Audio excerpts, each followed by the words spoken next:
అనిపిస్తుంది.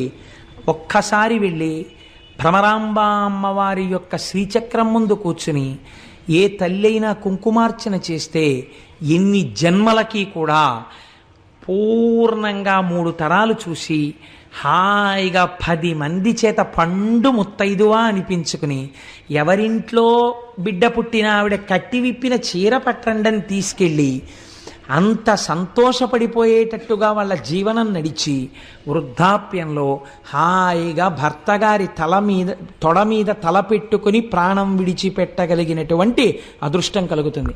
దీనికి నేను మీకు ఒక ఉదాహరణ చెప్తాను.